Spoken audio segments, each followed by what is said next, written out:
Dulu ada seorang anak muda yang sering sholat subuh berjamaah. Anak muda ini setiap subuh berangkat ke masjid. Berangkat ke mushola Al-Qamar setiap subuh. Sebelum berangkat subuh dia mandi dulu di rumahnya, memakai pakaian yang baru, memakai harum-haruman. Tiba-tiba di tikungan jalan dia jatuh. Jatuh di tikungan. Apakah dia tidak melanjutkan perjalanan? Dia pulang ke rumahnya, mandi lagi, pakai baju baru lagi, memakai harum-haruman lagi, berangkat lagi ke masjid. Untuk kedua kalinya anak muda ini terjatuh di tempat yang sama. Apakah anak muda ini putus asa? Tidak. Anak muda ini balik lagi ke rumahnya. Dia berganti pakaian baru, mandi, berpakaian baru, dan pakai harum-haruman lagi. Dan ketiga kalinya dia berada di tikungan jalan di tempat dia jatuh semula dari pertama dan kedua kali. Tiba-tiba ada orang tua yang sedang memegang lampu.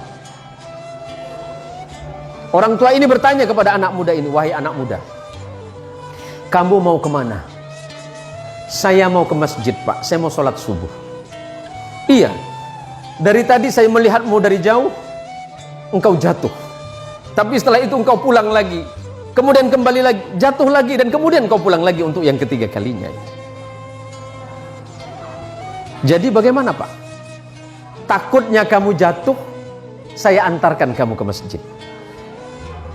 Diantarkan oleh orang tua ini pakai lampu tadi. Sesampainya di depan masjid, sesampainya di depan mushola Al-Qamar, anggap Al-Qamar. Sesampai di depan mushola, orang ini bertanya, "Anak muda, apakah kamu masih mau sholat?" "Iya, Pak." "Apakah Bapak mau sholat dengan saya?" "Tidak." "Kenapa Bapak nggak mau sholat, cuma mengantarkan saya?" "Iya, karena memang tugas saya hanya ingin mengantarkanmu ke masjid ini." "Bapak kenapa nggak mau sholat?" Orang ini berkata, "Karena aku adalah syaiton." "Kenapa, Pak? Kok bisa?" "Iya. Hei anak muda, kamu tahu tidak yang menjatuhkanmu 1 kali dan 2 kali itu siapa? Itu saya." "Bapak siapa?" "Saya setan." "Tapi kenapa kalau memang Bapak setan masih mengantarkan saya ke masjid ini?" Apa jawaban setan? "Nak muda, ketika engkau tadi berangkat dari rumahmu dan aku jatuhkan di tikungan itu dengan harapan agar engkau tidak datang ke masjid, agar engkau tidak sholat berjamaah. Tapi ketika engkau pulang ke rumahmu, pada saat itu Allah mengampuni dosa kedua orang tuamu.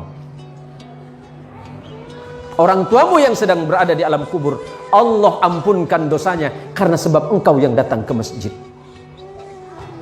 Yang kedua kalinya, ketika aku jatuhkan dengan harapan agar engkau tidak ke masjid, pada saat itu engkau kembali lagi, dan pada saat kembali itulah Allah mengampuni tetanggamu yang sedang tertidur pulas dalam keadaan tidak sholat." "Tapi kenapa Bapak seton?" Anggap Bapak seton. Ada namanya mirip, Pak?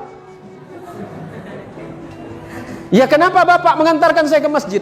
"Kalau seandainya aku menjatuhkanmu ketiga kalinya dan tidak mengantarkanmu ke masjid, maka niscaya orang satu kampungmu itu diampuni dosanya oleh Allah karena sebab perbuatanmu."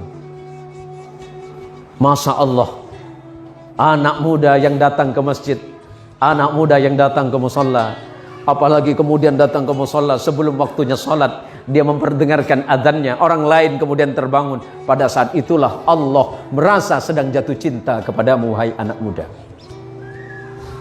Kalau Allah sedang jatuh cinta kepadamu, anak muda, apapun yang kau minta, Allah merasa malu jika tidak mengabulkannya.